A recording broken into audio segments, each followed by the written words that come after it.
Welcome back to another episode of What It Takes, the podcast where we dive into the journeys of entrepreneurs who have built something from the ground up, the wins, the struggles, the lessons learned along the way. And I'm your host, Jamie Seeker. Today, we're talking about what it takes to build and scale a business in today's changing hiring landscape. Our guest, Brian Samson, the founder and CEO of Plugg Technologies, has a company that helps U.S. businesses grow by tapping into their top tier talent from Latin America. Brian isn't just an entrepreneur, he is a hiring expert, and he's built and scaled 3 companies to over 80 employees. He's led talent acquisition for some of Silicon Valley's top VC-backed startups and even relocated to Argentina to build the foundation for near staffing. But scaling a business isn't just about hiring, it's about hiring the right people. And we know that. So today we'll talk about why more companies are looking beyond borders, how remote work has transformed the hiring game, and what it really takes to build a high performing team. So if you're a business owner, leader, or entrepreneur looking to grow, this episode is for you. So let's dive in. Hello, Brian. Hey, Jamie, thanks for having me. So let's just start talking about your journey because you kind of have, a really cool one to tell. So you've built and scaled multiple companies. What inspired you to start Plugg Technologies and what problem were you trying to solve there? Yeah, just real quick, I grew up in the Midwest, ended up in California working for a bunch of VC-funded tech startups and around all these brilliant founders and, different apps and all sorts of stuff. And probably like 2015-ish, had the bug. I think I can do this. I think I can do my own thing. I didn't come from a family of entrepreneurs or anything, so this was a whole world for me. Ended up doing it what I think is the semi-safe way, and I raised money myself. So I have enormous respect for all the bootstrapping, which I've since done later, but I did it, with some like a safety net of investor money. Ended up, raising money to build platforms for fintech companies. So think like the next generation of banking and lending type of companies. And we put our sales office in San Francisco, and we needed to put our developers somewhere. So it was like, where in the world should we look at? And ended up settling on Argentina. Came home one day, told my wife, hey, what do you think about moving to Argentina for a while? And she's like, well, where's that? So we ended up, relocating there. We went to Buenos Aires, which is the capital city. It's like New York City, for Argentina, about 14 million people in the greater Buenos Aires region, about 40 million in the country. And we lived and breathed it, all the volatility. So there is a lot of amazing things that I'll talk about in a second. But, to be authentic, there's a lot of rough things too. Inflation is quite high, so much so they don't have printed menus. They've got to like reprice everything almost daily. So you'll see stuff in chalk. You'll see labor strikes and long queues and a population that doesn't really trust their government. But then on the other hand, you've got 4-hour dinners where no one's phone is on the table and they're talking and building relationships and the best food and steak and wine and tree-lined streets and old French architecture. It's absolutely stunning. So I ended up growing a business there from 0 to 80 people, found the office space and the payroll and set up the finance and accounting and hired the first few engineers and so forth. So that kind of got me into this world. Later on, I ended up in Hawaii, and there's really no easy way to go from Hawaii to Argentina. So we started to have some kids too, and it just didn't make sense for me to stay in that world of constant travel. So since then, I've founded 2 other companies that are near focused, and Nearshore is the way we talk about the US working with Latin America, same time zone. And nearshore is really a term about oceans and time zones. So you've probably heard of offshore. You might offshore work to India or the Philippines, and that's over an ocean. People are working different time zones. Still a great way to do work. Onshore, the work doesn't leave the country. Nearshore, you're just on time zones that are adjacent to you. So nearshore could also be the Philippines and Australia, right? So the other companies I built, one was a recruiting focus business, and the other one is Plugg Technologies. And Plugg has about 75 people today, providing software developers all over Latin America to US companies. And happy to talk more about that. Yeah, absolutely. Well, you answered probably about five of my questions because I was going to educate everybody about the whole nearshore staffing. I mean, I don't know that a lot of people know that kind of lingo, so that was very good. But let's just jump right into cost and efficiency then. So, one of the biggest concerns I think for businesses is cost, and I think,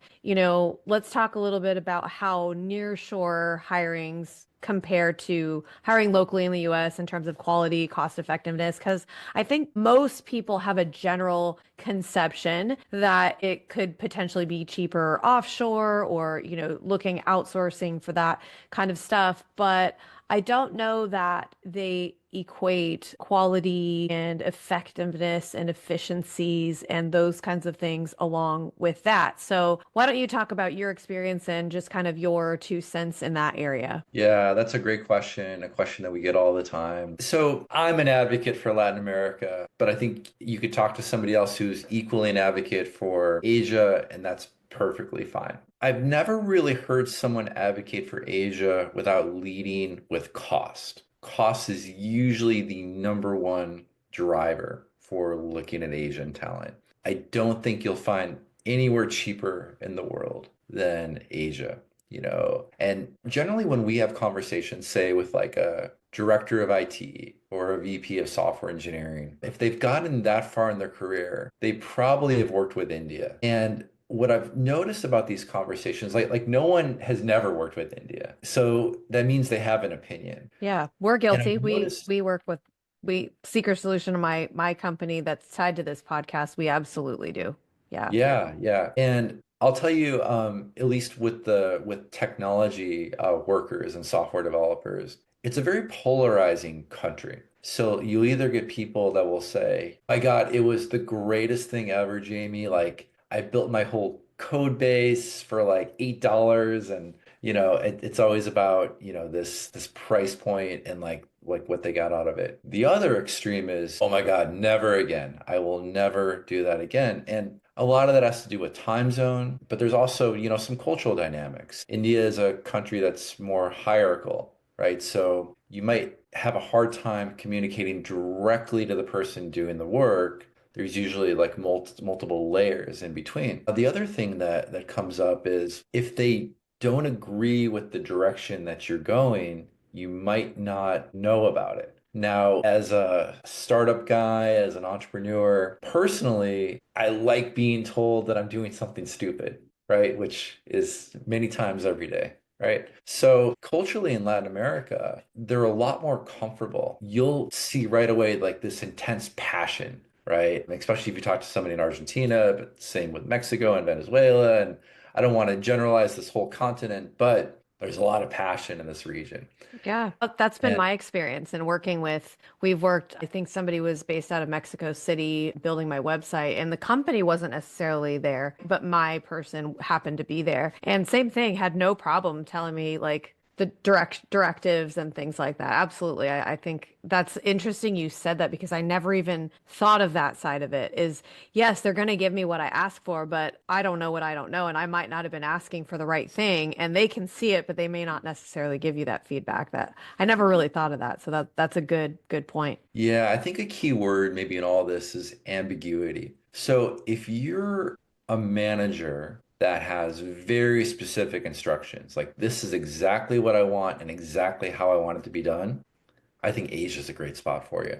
But if there's some maybe ambiguity, like you're not totally sure, you think you want to go in this direction, or you think this is the goal. Like for me, marketing isn't where I grew up in. Kind of know enough to be dangerous, but I'm hiring an expert. So I, I would love for them to tell me, hey, here's some other considerations, here's some options. Here's my recommendation. Here's what it might cost if you do this. Here's the trade-off if you do that. That is like music to my ears, right? As a Oh, business. absolutely. Or what you're asking for is outdated. How about have you considered this? And it's like, yes, Totally. thank you. Yes, that's Yeah, really totally. interesting. Well, and so that's good. That's actually really good advice too. So if you're already in business and you're looking at going, to all these different areas or regions, I think you're right. In my experience, And I don't think it's just you and I having these experiences. I mean, we work with a lot of clients as well, and you've clearly been in this industry. I think there are very specific characteristics to different regions that you'll find. And I never really thought to make the decision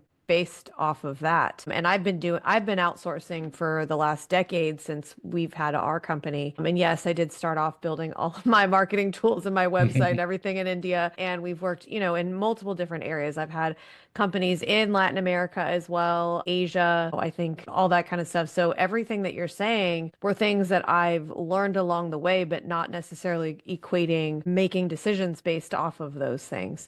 So I love that we're talking a little bit more than just, oh, you're going to save money if you hire. Because I think that's really maybe where business owners start. That's the thing that's important to us. Mhm. But, at the end of the day, it may cost us more if we have to continue if the work isn't what we need it to be, right? And so let's talk a little bit about the hiring process then, because I think, what does a successful nearshore hiring strategy look like? You're not just thinking about cost. How should companies approach recruiting and onboarding talent from outside the US? Yeah, that's a great question, Jamie. So, just to fully answer the last question about cost, so generally in Latin America, you'll probably be somewhere like 40 to 60% less than what you might pay in the US. You get a high cost city like San Francisco, more. If you're in Oklahoma City, a little bit less. But all in all, kind of 40 to 60% is what you might save. So when you think about hiring in Latin America, the mindset you've got to have as a business owner is going to be fundamentally different than maybe what we tend to think when we outsource or offshore or nearshore. And I think the biggest mistake these companies will make is they'll say things like our outsourced resources or like we're going to hire some low cost resources. Like these are people, right? They're part of your team. So don't think about it anything other than you just happen to be hiring a team member in a different place. And they're a living, breathing human, just like somebody you might hire, if you live in Cincinnati or Dallas or whatever. So you want to give them the same respect and courtesy and onboarding. That's really important. The thing that really attracted me to them, and this goes with like the hiring, but also the onboarding part of it. So, as I talked at the very beginning of the pod, there's volatility in Latin America. And that on the headline sounds scary, but go beneath the headline. If you're an entrepreneur or a business owner, who wouldn't want somebody who's flexible, adaptable, used to solving problems, used to overcoming adversity? I know a lot of CEOs, and I can't think of anybody who wouldn't want that on their team. Especially if you're a startup, right? Because that's all it is. That's the Especially, type of environment you're in. And so just doing a lot with a little, making yeah, things work with what you've got. Yeah, absolutely. yeah. Absolutely. So you're working with a population in Latin America that is used to all kinds of chaos, right? Like stuff that might freak us out, and it's like a once in a lifetime event. It's a Tuesday for them, right? So they're used to dealing with chaos, getting over it, solving the problem, moving to the next one. So that means your onboarding can be like a lot of startups onboarding, where it's not super baked out. It's not like a 14-step process, and this is exactly what you need to do. And I love that because I'm probably like a lot of entrepreneurs, like I'm used to just kind of waking up. I'm okay with a blank whiteboard and kind of figuring things out, and they are too. So you don't have to stress so much about the onboarding process. I would try to have some sort of targets and goals. But again, like this is the ambiguity part of it. Like you can have some ambiguity because they're okay with that. You're not gonna like stress them out or paralyze them. Now, when it comes to hiring, we're in a nice position where we've had a chance to work all across Latin America. And it's very important to know that this continent, this region, it's not a one size fits all. So like Mexico and Chile and Argentina and Brazil and Bolivia, these are all like wildly different countries. And they all have different nuances, from being able to get hardware in and out of the country to develop versus developing. The more developed a country is, the higher the price point. So even think Asia, Singapore is connected to Malaysia, but the cost differentials are massive, right? Right. One's developed, highly developed, and one is still developing. So think Central America. You've got Nicaragua, and a neighbor is Costa Rica. Costa Rica much more developed, Nicaragua developing, but there's some really interesting roles that are on full throttle right now in Nicaragua. And that's where the arbitrage exists for founders that might have a little more risk in their bones, and we tend to. Um, because you can get a cost arbitrage opportunity there, and you get highly fluent English speaking people that are motivated, can be adaptable, overcome certain things, but it's not as stable, say, as Costa Rica, right? So as entrepreneurs, we kind of roll with it. We figure things out. We're a little riskier. So this is where if you're open to some of the riskier countries, you can really benefit from that. And really, it comes down to finding the right person. So, in any given environment, you could have the most stable environment and bring on the wrong person, and Mhm. you're in just as much trouble. And you can, on the flip side of that, try one of the riskier, or perceivingly riskier areas, or even, proven riskier areas that Yeah. you would say, and you find your golden, And so I think that comes back to is I guess it doesn't really matter what your onboarding process necessarily looks like, but that A, you have one, and B, you incorporate the same type of process with your internal employees as you do wherever you're getting people from. Because at the end of the day, they are people, they're there to do a job for you. And yes, there are things that may be different, but at the end of the day, different personalities and different people need different things anyway, no matter where you get them from. And That's so as long as you have a great process and you do kind of cast the vision, give them expectations, resources to be successful, then they're going to have just about the same, if not greater, success rate than anybody that you bring on board. So I think that's kind of what I'm taking from this. I know that I've had a really great experience near and offshore, and obviously here in the United States as well. We've worked with people all over the world, in fact, and I think everything that you're saying to me is at least true for my experience, my firsthand experience as well. It's also been my same experience for clients that we work with and things that we're seeing trends in the industry, why people work in different areas. I think you had some really very specific insight just because you're in the industry and just kind of said things so simply that I'm like, oh yeah, I really never thought about that. But that's actually, I will now know from now on making decisions kind of where I can kind of play that risk factor or take into consideration different things. And I have different clients that need different things, right? Like, hey, the top priority for me is just excellence. Like, we need to get this job done correctly. Like, I don't really care. I have other clients that are like, cost. I don't really care what we need to do. It's the cost. The level of whatever we get or whatever we do. And although they may not be simultaneous, at least in their minds they are, but I can take that decision and run with it. So I think that's as a business owner and people having a company that works with a lot of decision makers like that, that is something that I'm taking away. But I wanted to ask you, as the podcast is rightfully named What It Takes, what advice would you give to business owners who are hesitant about hiring beyond the US borders, but like want to grow their teams effectively as well? And to tack onto that, our signature question too, which is like, what does it take? What does it take to be able to make those kind of decisions, when to consider, all that kind of stuff?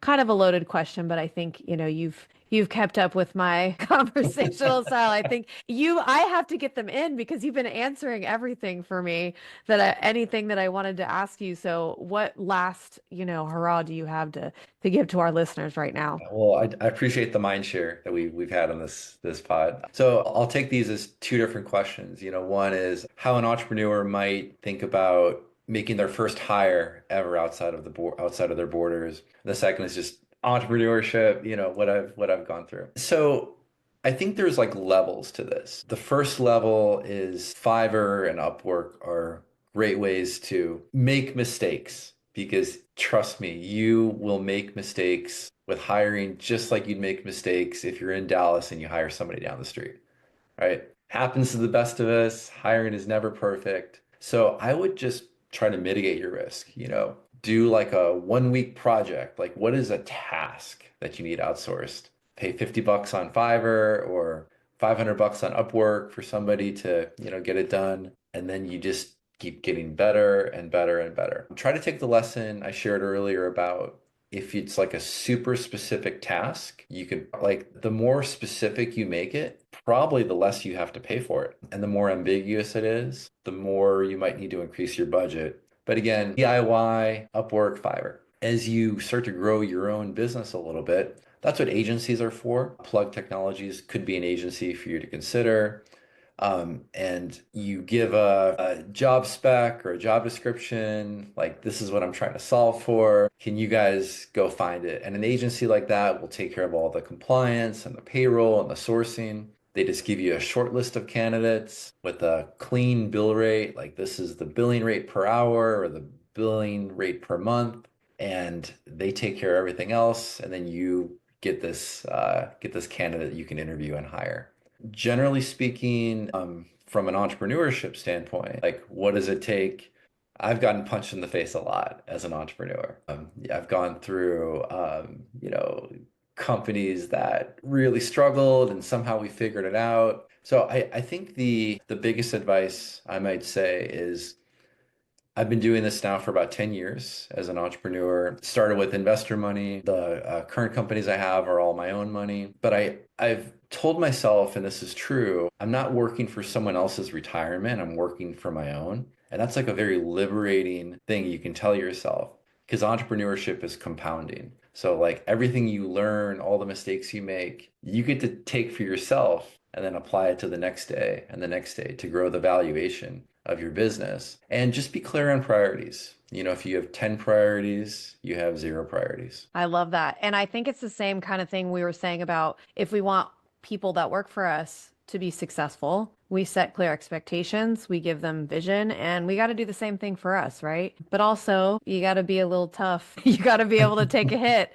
And that is I've been interviewing people for a while now, and I asked that question, but that just seems to be like resiliency and talking about just you have got to be able to keep going. That is something that I think everyone says across the board that you don't necessarily think of how hard that road is. You think, whatever it is, people have their own preconceived notions about what their experience in business ownership is going to be like. And I think it's different. If you have an investors, it is a different journey than, starting up on your own and trying to figure out your own funding for things. But at the same time, what both of them have in common is it's not if, it's when. You're going to face challenges. You're going to like you can't make up some of the stuff that happens to you in ownership, right? And the level of responsibility and weight that you carry is worth noting. And it's showing how, hey, we didn't just wake up and get here. We had to keep going when things looked really bad. We've been through pandemics and recessions and times that were really great. And, you take the good with the bad and you just keep moving forward. So I just want to thank you, Brian. This has been such an insightful conversation. But before we wrap up, if anybody is interested in finding you or looking at, your company or North Shore or Nearshore, there's that Southern California girl that's coming out. Nearshore, hiring, things like that. How can people find you if they're looking for you? Yeah, thanks, Jamie. If they could go to Plugg Technologies, so the website there is plugg.tech, or they can email me directly, and that's simply Brian, Brian, at plugg. Great. Thank you so much, Brian. And to our listeners, thanks for joining us for another episode of What It Takes. If you found value in today's conversation the way I have, please be sure to subscribe, leave a review, and share this episode with a fellow entrepreneur. And we'll be back soon with more stories of resilience, strategy, and success. So until then, keep pushing forward and building what it takes.